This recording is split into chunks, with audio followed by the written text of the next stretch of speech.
नमस्कार, मैं हूं गायत्री और आप देख रहे हैं श्रेष्ठ यूपी।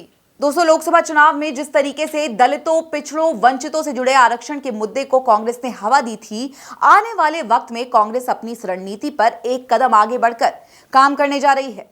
और खासकर यूपी में कांग्रेस ने एक ऐसी रणनीति बनाई है जिसके जरिए लगभग सभी विभागों के आरक्षित स्थायी और अस्थायी सभी पदों को लेकर बड़े आंदोलन की तैयारी है। आरक्षण का मुद्दा इस वक्त पूरे देश में छाया हुआ है और जिस तरीके से इंडिया गठबंधन ने लोकसभा चुनाव में आरक्षण और उससे जुड़े वोट बैंक के बीच खास पकड़ बनाई है, उसने राज्य सरकार से लेकर केंद्र सरकार तक की नींद उड़ा कर रखी है। ऐसे में आने वाले वक्त में यूपी में विधानसभा चुनाव को लेकर कांग्रेस ने इस मुद्दे को भुनाने के लिए कमर कस ली है। और खबर है कि यूपी में कांग्रेस का खेमा चिकित्सा संस्थानों समेत अलग अलग विभागों में नियमित भर्ती के साथ ही संविदा और आउटसोर्सिंग की भर्तियों में आरक्षण का पालन कराने के लिए आंदोलन करेगा। यह आंदोलन अगस्त में शुरू होगा। रणनीति के तहत जहां पर संबंधित विभागों के मुख्यालय है, उसके आसपास प्रदर्शन कर राज्यपाल और राष्ट्रपति को ज्ञापन भेजे जाएंगे। इसकी जिम्मेदारी कांग्रेस के पिछड़ा वर्ग विभाग को सौंपी गई है। कांग्रेस आरक्षण के मुद्दे पर जोर शोर से बीजेपी को घेरने की तैयारी में है और यूपी में फिर से खुद को मजबूत बनाने के लिए सूझबूझ के साथ आगे बढ़ रही है। ऐसे में कांग्रेस पर काउंटर अटैक करने के लिए बीजेपी ने भी रणनीति बनाई है और बीजेपी के प्रदेश अध्यक्ष भूपेंद्र चौधरी का हालिया बयान इसी ओर इशारा कर रहा है। बीजेपी का मानना है कि कांग्रेस सपा ने आरक्षण पर भ्रम फैलाकर यूपी में जीत हासिल की है। हमारे लिए इसे बेनकाब करना बेहद जरूरी है। समाजवादी पार्टी और कांग्रेस पार्टी जैसे परिवारवादी लोग, जातिवादी लोग भ्रम अफवाह फैलाकर प्रदेश की जनता को जातीय आंकड़ों में बदलने का प्रयास किया है और अल्पसंख्यक मतदाताओं का वायद विभेदन करके उनका वोट लेने का प्रयास कांग्रेस और सपा ने एक नया एजेंडा तलाश किया है।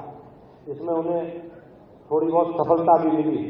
हमारे लिए अब बड़ी चुनौती है कि हम सभी कार्यकर्ताओं को जनता के बीच में जाकर युद्ध स्तर पर विपक्ष के विभाजनकारी षड्यंत्रों को बेनकाब करना है। सर्व समाज को लेकर हमें अब आगे बढ़ना है। जो लोग समाज में कमजोर रहे हैं उन्हें अपने गले लगाना है। बीजेपी जानती है कि आरक्षण का जो मुद्दा कांग्रेस ने पकड़ा है और जिस तरीके से इसे भुनाया जा रहा है, वो बीजेपी के मिशन 2027 में बड़ा डेंट लगा सकता है। इसलिए बीजेपी भी कार्यकर्ताओं के जरिए जमीन पर उतरने की तैयारी में है, लेकिन कांग्रेस अपने विजन पर डट गई है। कांग्रेस के थिंक टैंक का मानना है कि लोकसभा चुनाव के दौरान यूपी में इंडिया गठबंधन को मिले जन समर्थन की एक बड़ी वजह आरक्षण ही है। इसी रणनीति के तहत कांग्रेस अपने पिछड़ा वर्ग विभाग को आरक्षण की अनदेखी से जुड़े आंकड़े जुटाने के आदेश दे चुकी है। दरअसल कांग्रेस अभियान चलाकर ये बात लगातार पता करने के मूड में है कि किस विभाग में कितने पद आरक्षित थे और कितने आरक्षित पदों पर कितने आरक्षित समुदाय के व्यक्तियों को ही नियुक्ति मिली है, चाहे फिर भर्ती संबंधित विभाग में स्थायी तौर पर हुई हो या फिर अस्थायी तौर पर या फिर आउटसोर्सिंग या फिर संविदा के तहत कर्मचारियों को रखा गया हो। कांग्रेस आंदोलन स्तर पर जानकारी जुटाने के लिए अगस्त से आंदोलन छेड़ेगी। कांग्रेस का पिछड़ा वर्ग विभाग इसी कड़ी में विश्वविद्यालयों, चिकित्सीय संस्थानों और मेडिकल कॉलेजेस में नियमित नियुक्ति, खाली पद, बैकलॉग वाले पदों से संबंधित दस्तावेज जुटाएगी। रणनीति के तहत प्रदेश में आरक्षण की अनदेखी से जुड़े सबूत कांग्रेस आलाकमान को भेजे जाएंगे। पार्टी इस मुद्दे पर हर जिले में धरना प्रदर्शन कर ज्ञापन सौंपेगी। राष्ट्रपति और राज्यपाल से मांग की जाएगी कि बीजेपी सरकार गलत तरीके से आरक्षण को खत्म करना चाहती है और इस मुद्दे पर इसलिए ध्यान दिया जाए। कुल मिलाकर तस्वीर साफ है कि आरक्षण के मुद्दे पर कांग्रेस पीछे हटने को तैयार नहीं है और आरक्षण के बहाने कांग्रेस यूपी में विधानसभा चुनाव 2027 को लेकर अपने कदम आने वाले वक्त में नजर आएगी। ब्यूरो रिपोर्ट, श्रेष्ठ यूपी।